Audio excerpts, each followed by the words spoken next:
Saxon's Trig Lesson 90 is about double angle identities and half angle identities. So they review again that they had just given you sine of a plus b's formula equaled, and then they review all four of those. They review that the tangent means sine over cosine, and the basic sine squared plus cosine squared equals 1 equation.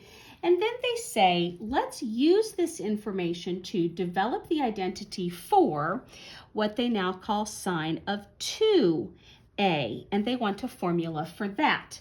And then in part B, they'll do some half angle identities. And I think these are the last of them. There might be one other set, but this basically means instead of having an a plus b, I'm having an a plus a to create two a's. So in my formula for sine of a plus b, it was sine of a cosine of b, but we're writing that as an a instead, plus cosine of a sine of, and it was a b, but we're writing it as an a instead. So this formula has sine times cosine plus another sine times cosine. So it is basically 2 sine a cosine a. That is the only formula for sine of 2a. When I go to do part B, which is cosine of 2a, this one has an oddity. All right, so again, you're going to take that cosine of a plus b formula and change them both over to a's. So using the a plus b, it is cosine a cosine b, which we're writing as a second a, minus sine of a, and then sine of b, which we're writing as another sine of a.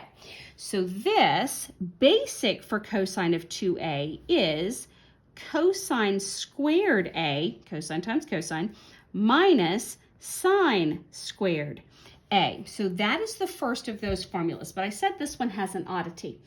Because cosine squared, coming off of your main sine squared plus cosine squared equals 1 formula, we can do some rearranging and get two other answers for the cosine of 2a.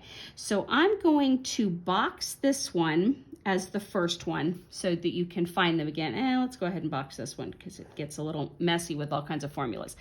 So now, instead of the cosine squared, we are going to substitute 1 minus sine squared of a minus sine squared a. So what does that actually give me? 1 minus 2 sine squared a's. Well, that is another formula for cosine of 2a. I was looking for where they actually wrote that. There's the first main one. Oh, they're writing 2a as cosine squared minus sine squared. Hang on, let me flip the page and see if the other one is over here. Oh, actually, they're giving you 3. I'm flipping to thinking of the ones on page 532, where it is cosine of 2a is 1 minus 2 sine squared a. Yes, okay. And then subbing it the other direction, I would have gotten, so instead of subbing for cosine squared, sub for sine squared. So you're going to keep cosine squared a minus, and then sine squared would be 1 minus cosine squared, rearranging up here of the a, so equals a -1, and then minus a negative makes that a plus, so cosine squared plus another cosine squared is 2 cosine squared a's. So here is another formula then that works for cosine of 2a. Oh, and they flipped it to actually make it say 2 cosine squared a minus 1, same thing. Now let me backtrack and figure out this final one that they, no, that's this one.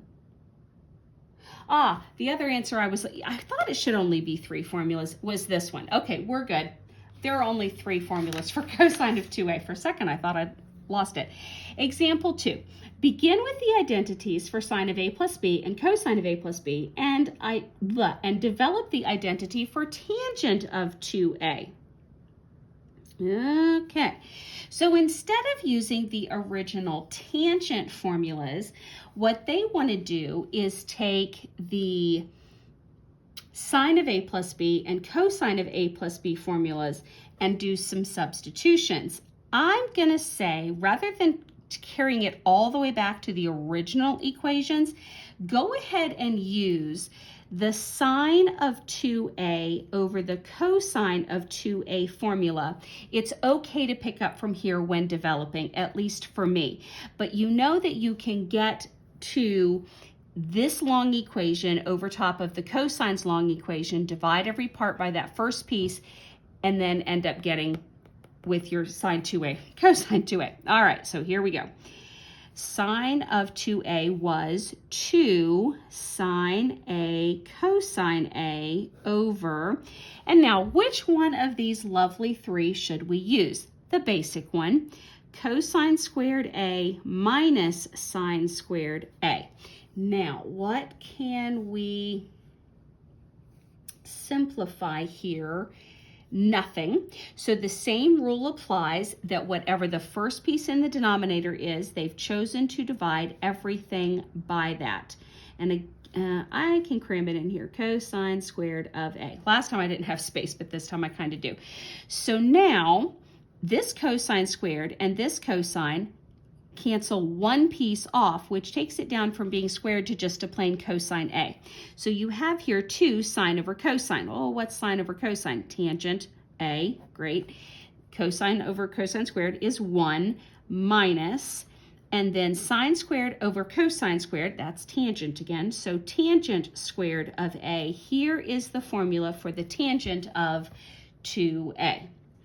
Now part B is the half angles. So in example 3, it says to develop the identity for the sine of half of an x, and then later cosine of half an x.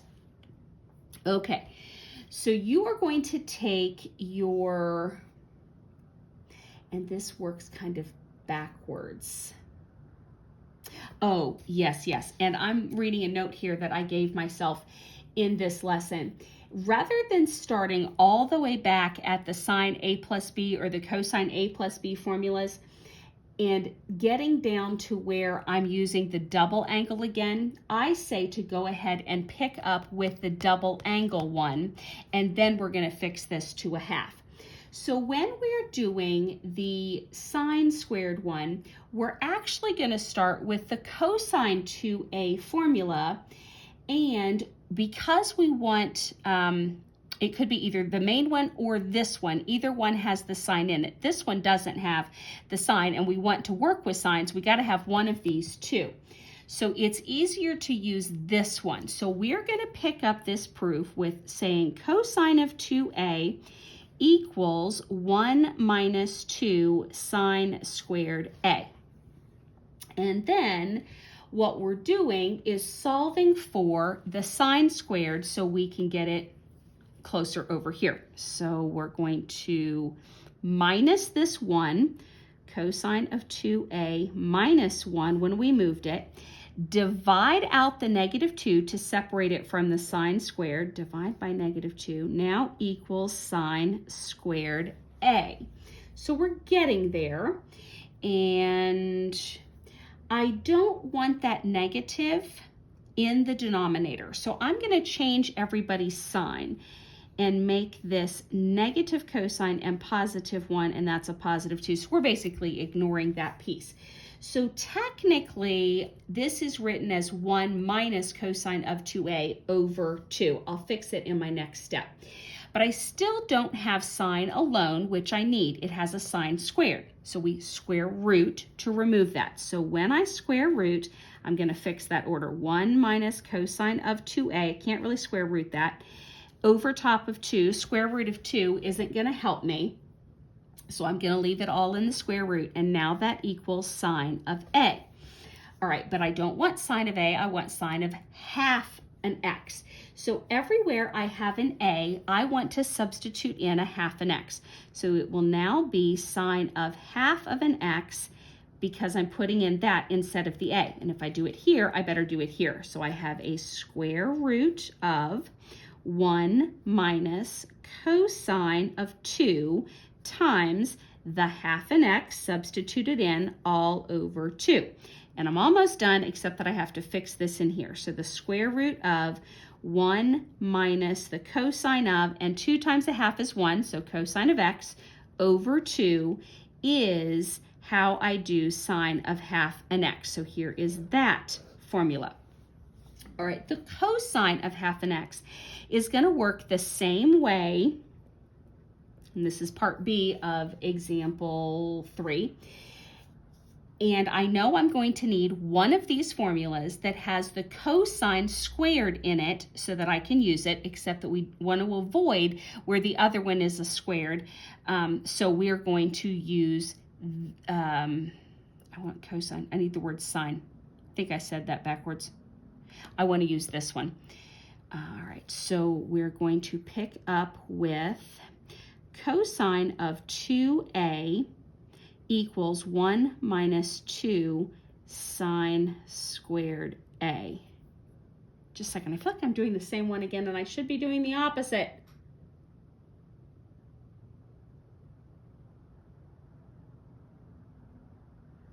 Cosine of 2a equals, oh, it is, foo. This one, I'm pointing to the wrong one, that's why I wrote it wrong. Okay, I'm gonna just get rid of this. Let's rewrite this. And I'm going to put it in the other format. 2 cosine squared a minus 1. Okay, now we should be there. All right, so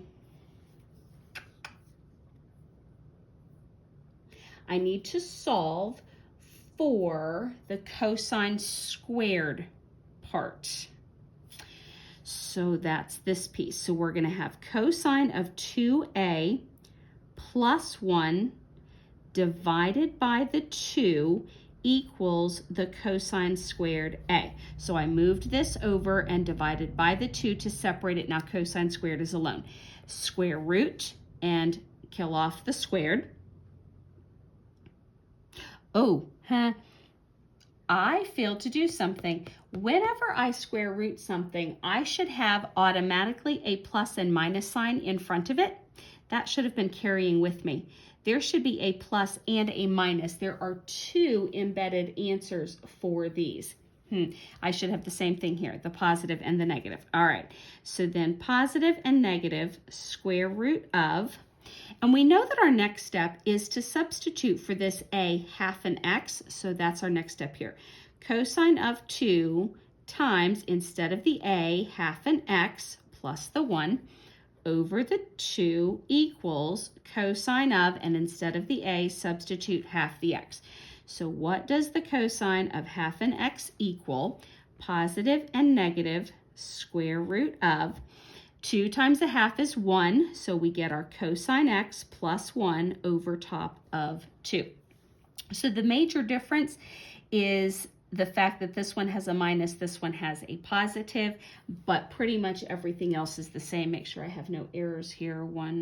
Okay, they have 1 plus cosine, irrelevant, the order. Yep, so here is the last of the formulas to be writing down.